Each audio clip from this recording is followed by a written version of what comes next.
پاکستان کو اس پانی سے محروم کر دیا جائے گا جو اسے ناحق مل رہا تھا۔ امت شاہ کے بیان میں ایک ٹھوس آپ کہہ لیں منصوبے کا اشارہ ملتا ہے۔ وہ کیا؟ انہوں نے کہا اس پانی کو جو پاکستان جا رہا تھا ایک نہر بنا کر راجستھان لے جائیں گے۔ بلاول بھٹو زرداری نے بھارت کے اس اقدام کو بین الاقوامی معاہدوں کی، ان کے الفاظ تھے، بے شرمی سے نظر انداز کرنا اور سراسر غیر قانونی قرار دیا۔ ہندوستان اور پاکستان کے درمیان جو تاریخی سندھ طاس معاہدہ ہے، یعنی انڈس واٹرز ٹریٹی، اس پر تناؤ کافی بڑھتا ہوا نظر آ رہا ہے۔ جی بالکل۔ تو آج کوشش یہ ہوگی سمجھیں کہ دونوں ممالک کیا کہہ رہے ہیں، ان کا موقف کیا ہے، اور یہ کھینچا کشیدگی کہاں تک جا سکتی ہے۔ بالکل، اس کی تہہ تک پہنچنے کی کوشش کریں گے۔ تو بات شروع کرتے ہیں بھارت کے وزیر داخلہ امت شاہ کے ایک حالیہ بیان سے۔ جی یہ بیان کافی سخت تھا اور اسی نے اس معاملے کو دوبارہ سے گرم کیا ہے۔ جی، بہت سخت بیان تھا۔ انہوں نے صاف کہا کہ ہندوستان جو ہے وہ 1960 کا یہ معاہدہ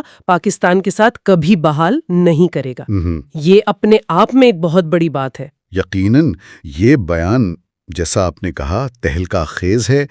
امت شاہ نے بالکل واضح الفاظ استعمال کیے کہ نہیں، یہ کبھی بحال نہیں ہوگا۔ اب ذرائع یہ بتاتے ہیں کہ بھارت نے اس موقف کی جو وجہ بتائی ہے وہ اپریل میں بھارتی زیر انتظام کشمیر میں ایک حملہ ہوا تھا۔ اچھا، جس میں کچھ رپورٹس کے مطابق 26 شہری ہلاک ہوئے تھے، اور نئی دلی نے اس کا الزام حسب معمول پاکستان پر لگایا۔ جی، اسی واقعے کے فوراً بعد بھارت نے کہا کہ وہ معاہدے میں اپنی شرکت کو معطل یعنی ان ابینس کر رہے ہیں۔ یہ ان کا لفظ تھا، معطل، ٹھیک۔ ہاں، لیکن یہ بھی اہم ہے کہ پاکستان نے اس واقعے میں ملوث ہونے سے بالکل صاف انکار کیا ہے۔ وہ کہتے ہیں ہمارا اس سے کوئی تعلق نہیں۔ اچھا، تو یہ معطلی کا اعلان تو ہوا، لیکن کیا صرف بیان ہے یا وہ کوئی عملی قدم اٹھانے کی بھی بات کر رہے ہیں، مطلب پانی روکنے وغیرہ کی؟ جی، بیان سے آگے کی بات بھی ہے۔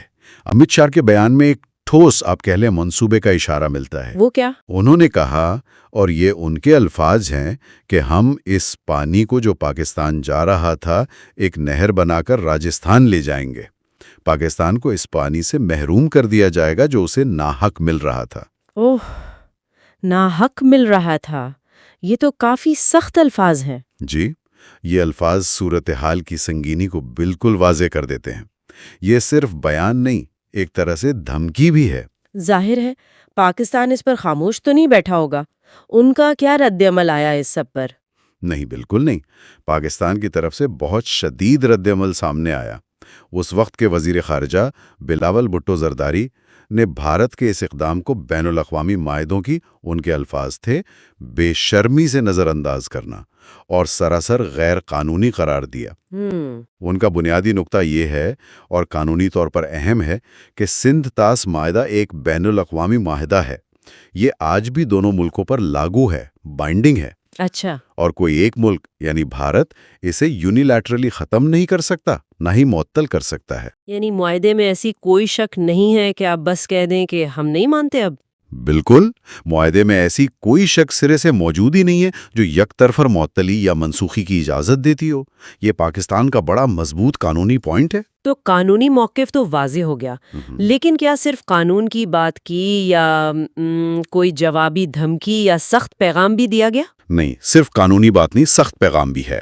پاکستان ماضی میں بھی یہ کہہ چکا ہے کہ اگر بھارت نے پانی روکا تو یہ ایک جنگ کا عمل یعنی ایکٹ آف وار سمجھا جائے گا۔ اوہ، اور بلاول بھٹو زرداری نے بھی اسی طرف اشارہ کیا۔ انہوں نے کہا کہ پانی روکنے کی دھمکی دینا یہ تو اقوام متحدہ کے چارٹر کی بھی خلاف ورزی ہے۔ اچھا، یعنی UN چارٹر کا بھی حوالہ دیا؟ جی بالکل، اور پھر انہوں نے آپ کہہ لیں جوابی دھمکی بھی دی کہ اگر بھارت نے پانی کی منصفانہ تقسیم نہیں کی تو ہم تمام 6 دریاؤں سے پانی حاصل کریں گے۔ تمام 6 سے اس کا کیا مطلب ہوا؟ دیکھیں، یہ بیان تھوڑا مبہم ہے، لیکن اس کا مطلب غالباً یہ لیا جا رہا ہے کہ پاکستان پھر معاہدے کی تقسیم کو نہیں مانے گا اور اپنے طور پر کارروائی کرے گا۔ یہ بہت بڑی ایسکلیشن ہوگی اگر ایسا ہوتا ہے۔ یقیناً۔ اور ساتھ ہی اسلام آباد اس پورے معاملے کو بین الاقوامی سطح پر یعنی قانونی فورمز پر چیلنج کرنے پر بھی سنجیدگی سے غور کر رہا ہے۔ یہ سمجھنا بھی ضروری ہے ناظرین کے لیے کہ یہ معاہدہ آخر ہے کیا اور اتنا اہم کیوں ہے۔ 60 سال سے زیادہ ہو گئے اسے۔ بالکل، یہ بنیادی بات ہے۔ دیکھیں، 1960 میں دنیا بینک کی ثالثی میں یہ معاہدہ ہوا تھا، کافی کوششوں کے بعد۔ اس نے سندھ اور اس کے جو بڑے مائعون دریا ہیں ان کے پانی کو تقسیم کیا۔ بہت سادہ تقسیم تھی۔ 3 مشرقی دریا جو ہیں اوی، ستلج، بیاس، ان کا پانی بھارت کو استعمال کرنے کا حق دیا گیا۔ ٹھیک۔ اور جو 3 مغربی دریا ہیں جہلم، چناب، سندھ، ان کا پانی بڑی حد تک پاکستان کے حصے میں آیا۔ بھارت ان پر کچھ محدود استعمال کر سکتا ہے، جیسے run of the river hydro projects, لیکن پانی کا بہاؤ روک نہیں سکتا۔ اور پاکستان کے لیے اس کی اہمیت کیا ہے؟ اہمیت بہت زیادہ ہے۔ آپ اندازہ کریں کہ پاکستان کا تقریباً 80% جو زرعی رقبہ ہے وہ انہی مغربی دریاؤں کے پانی سے سیراب ہوتا ہے۔ یہ پاکستان کی لائف لائن ہے، خاص طور پر پنجاب اور سندھ کی۔ 80%؟ یہ تو بہت زیادہ ہے۔ جی، اور اسی معاہدے کے تحت ایک مستقل کمیشن بھی بنایا گیا تھا، انڈیا پاکستان انڈس کمیشن۔ اس کا کام تھا کہ معاہدے پر عمل درآمد کی نگرانی کریں، ڈیٹا شیئر کریں، اور اگر کوئی تنازع ہو تو اسے حل کرنے کی کوشش کرے۔ اور یہ کمیشن کام کرتا رہا ہے اتنے سال؟ جی، حیران انگیز طور پر جنگوں کے دوران بھی یہ کمیشن ملتا رہا ہے اور کسی نہ کسی سطح پر کام کرتا رہا ہے۔ یہ اس معاہدے کی ایک کامیابی سمجھی جاتی تھی کہ اس نے ایک میکانزم فراہم کیا تھا۔ تو اب جب یہ پورا فریم ورک ہی خطرے میں نظر آ رہا ہے، اس تازہ کشیدگی کے اصل زمینی نتائج کیا ہو سکتے ہیں؟ یہ صرف پانی کا جھگڑا ہے یا بات اس سے کہیں آگے جا سکتی ہے؟ نہیں، یہ صرف پانی کا جھگڑا نہیں ہے۔ اس کے اثرات بہت سنگین اور کئی سمتوں میں ہو سکتے ہیں۔ مثلاً؟ سب سے پہلی بات تو یہ کہ دونوں ملک ایٹمی طاقتیں ہیں، ان کے درمیان پہلے ہی تعلقات کشیدہ ہیں۔ اس اقدام سے کشیدگی خطرناک حد تک بڑھ سکتی ہے۔ دوسرا، بھارت پر بین الاقوامی قانون کی خلاف ورزی کا ایک بہت سنگین الزام لگے گا۔ یہ دنیا میں اس کی ساکھ کو متاثر کر سکتا ہے، خاص طور پر دوسرے ممالک کے ساتھ پانی کے معاہدوں کے حوالے سے۔ اور پاکستان کے لیے؟ پاکستان کے لیے تو فوری اور شدید نتائج ہو سکتے ہیں۔ پاکستان پہلے ہی پانی کی کمی کا شکار ممالک میں شامل ہے۔ اگر ان دریاؤں کا پانی کم ہوتا ہے یا روکا جاتا ہے تو وہاں ایک بڑا انسانی بحران آ سکتا ہے۔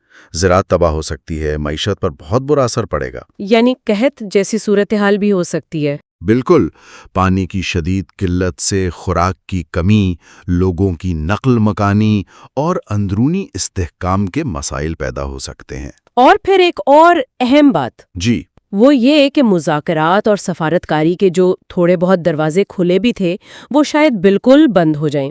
جب ایک ملک اتنا بڑا قدم اٹھانے کی بات کر رہا ہو تو پھر بات چیت کی گنجائش کم رہ جاتی ہے۔ تو یہ تو پورے خطے کے امن کے لیے ایک بڑا خطرہ بن گیا ہے۔ یقیناً، یہ صورتحال صرف 2 ممالک کا مسئلہ نہیں رہتی، یہ پورے جنوبی ایشیا کے امن اور استحکام کے لیے ایک بڑا چیلنج ہے۔ ذرائع میں ایک اور پہلو کا بھی بار بار ذکر آ رہا ہے، وہ ہے دہشت گردی کے الزامات کا۔ اس کا اس پانی کے تنازع سے کیا تعلق بن رہا ہے؟ جی، یہ ایک اہم نقطہ ہے جو دونوں طرف سے استعمال ہو رہا ہے۔ دیکھیں، بھارت نے جو اپنا جواز پیش کیا وہ کشمیر میں ہونے والے حملے کو بنایا، جس کا الزام پاکستان پر لگایا۔ دوسری طرف بلاول بھٹو زرداری نے جو بیان دیا اس میں انہوں نے بھارت پر الزام لگایا کہ وہ دہشت گردی کے واقعات کو سیاسی مقاصد کے لیے استعمال کرتا ہے تاکہ پاکستان کو بین الاقوامی سطح پر بدنام کیا جا سکے۔ اچھا، یہ بھی ایک الزام ہے؟ جی، اسی تناظر میں پاکستان نے علاقائی استحکام کے لیے بھارت سے بات چیت پر بھی زور دیا۔ بلاول نے یہ بھی خبردار کیا کہ اگر بات چیت نہیں ہوتی، اگر مسائل حل نہیں ہوتے تو پھر تشدد بڑھنے کا خدشہ ہے۔ انہوں نے بھارتی وزیر اعظم نریندر مودی کے حوالے سے ایک خطرناک بڑھتے ہوئے نظریے کا بھی ذکر کیا۔ وہ کیا نظریہ؟ ان کے مطابق یہ نظریہ کہ بھارت میں کہیں بھی کوئی دہشت گردی کا واقعہ ہو تو اس کا الزام فوراً پاکستان پر لگا کر اس کے خلاف کارروائی کا جواز پیدا کر لیا جاتا ہے۔ بلاول نے اسے ایک خطرناک رجحان قرار دیا۔ ٹھیک ہے، یہاں یہ واضح کرنا ضروری ہے کہ ہم صرف وہ موقف بتا رہے ہیں جو ہمارے سامنے موجود ذرائع میں بیان کیے گئے ہیں، ہم کسی کی طرف داری نہیں کر رہے۔ جی بالکل، غیر جانبداری سے صرف معلومات پہنچانا مقصد ہے۔ تو یہ صورتحال واقعی بہت پیچیدہ ہے۔ اس میں پانی بھی ہے، سیاست بھی ہے، قومی سلامتی کے خدشات ہیں، بین الاقوامی قانون ہے، الزامات ہیں، سب کچھ گڈمڈ ہو گیا ہے۔ بالکل، اور یہ ہمیں ایک بہت گہرے سوال کی طرف لے جاتا ہے۔ جی؟ یہ تنازع ہمیں یہ دکھاتا ہے کہ قدرتی وسائل، خاص طور پر پانی جو زندگی کے لیے اتنا بنیادی ہے، وہ کس طرح علاقائی سیاست، قومی سلامتی اور بین الاقوامی قانون کے پیچیدہ جال میں پھنس جاتا ہے۔